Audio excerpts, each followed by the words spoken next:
Hello, my friends. Sifu J here, Artist of Truth. How you doing? It's been a while since our last conversation. Out here in the old Cadillac. Hanging out at the park. Came down here specifically just to do this post. Lots of things have been happening in my life, like the beard and the new hat.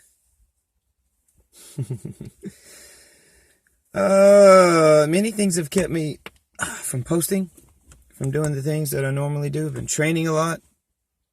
I've had a lot of time to think, working on the books, of course, Life in Every Breath, and Wing Chun Kung Fu, Art and Philosophy, which I will post about later on the Kennedy Wing Chun channel.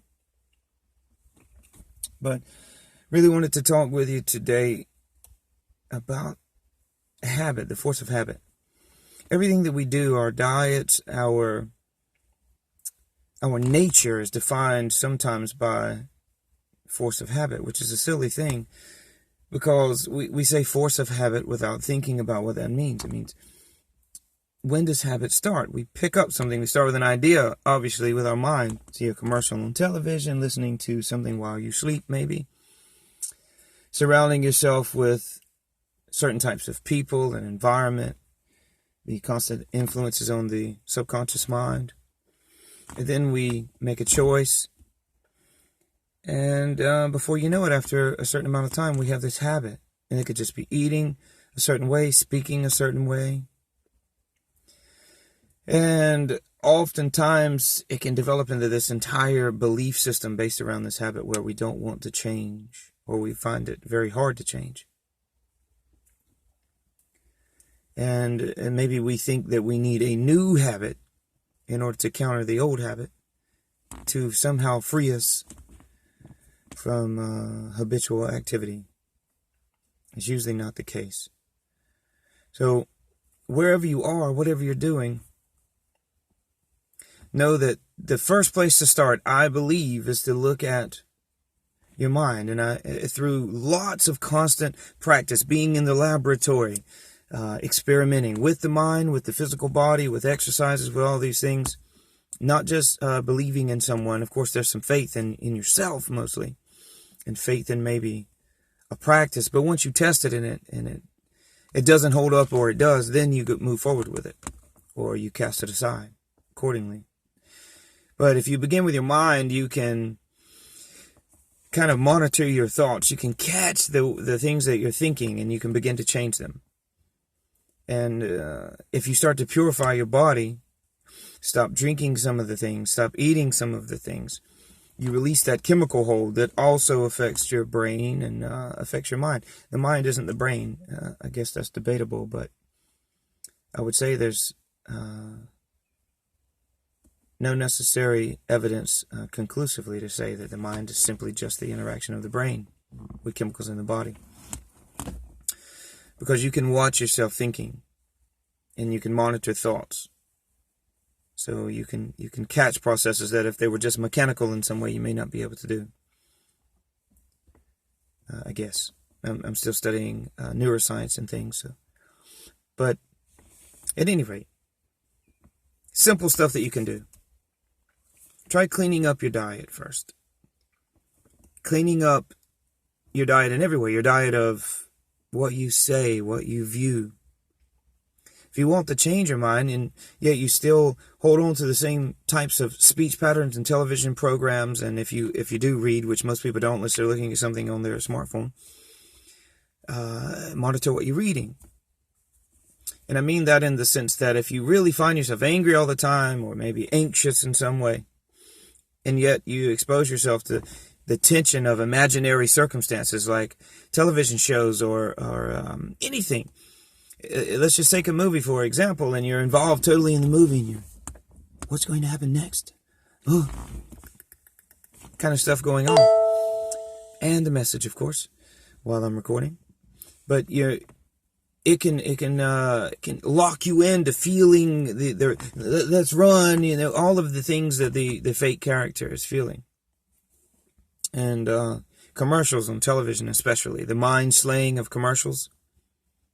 Find yourself humming a tune, skipping around. Arby's commercials coming on all the time. Reese's Puffs. It's ridiculous the impact these things have on our minds, but we don't see it. So if you start with the mind, you can change habit. And I guess some things can be good habit. I'm just about pretty much totally against anything, the reference of anything that could be considered religion. But in a semi-religious way, having patterns of behavior meant to hold you from damaging yourself, to hold you onto a path that cleanses your body and inspires others to do the same thing. Then in some way, ritual can become important, not necessarily religion. I just use the term because in what we in the West label everything as religion, but all of these religious type of activities that hold people, and they in some way inspires them to maintain a particular code of ethics or a path, not to venture out into destructive behavior. Destructive behaviors isn't the same, or are not the same as being creative and spontaneous and all that. I get this a lot from people. They go, don't you think all that discipline and you're missing things in life? And you mean like a heroin overdose or something like that? I don't think that I'm missing things. Of course, we all miss things, and if we don't try things. If your friends go skydiving and you don't go, then yeah, you may miss the experience of skydiving, or their parachutes may not open as well. But I mean in the sense of being creative and spontaneous and holding your behavior in such a way doesn't mean that you're not experimenting and doing things and having fun. It just means that you're not sacrificing your health and the health of the people around you and your mind and future generation, future lives. You're doing the things now that matter now, right now in this life, not the next life, not whatever, right now. So if you can change habits, you can change your mind, you can definitely change your life. The mind is everything in that way. Steering wheel in the shot here. There has to be some method, some practice. You can't necessarily be free without first having the mechanisms or the systems of practice to hold you, to shape you and mold you. Then you can liberate yourself from the rigid ideas that you may form doing it. Like in the beginning, a very strict diet to release the chemicals from your body. And then once you really have it, then you're not so strict in the sense that you're clean in a way. You're free in your mind, your body. You're lighter. And you have it in some way. You've got the practice. So it's not as hard to maintain it. Therefore, you don't have to be as strict as hitting the hand when you think of something, because you've got it. But habits can be broken. Habits are formed all the time. You're always training your mind. When I'm teaching, I talk with people, go, it's so hard. Don't you think it's so hard every day to train your mind? You're training your mind every day. Whether you're doing it in a positive way, that's another thing. Every negative thing you say, every time you get up and you begin to complain, and you've learned these habits, or you eat a certain way, or you mindlessly just go roaming to the cabinets and the refrigerator. What's here? Or I'm not sure what I want to eat. I'm just chips and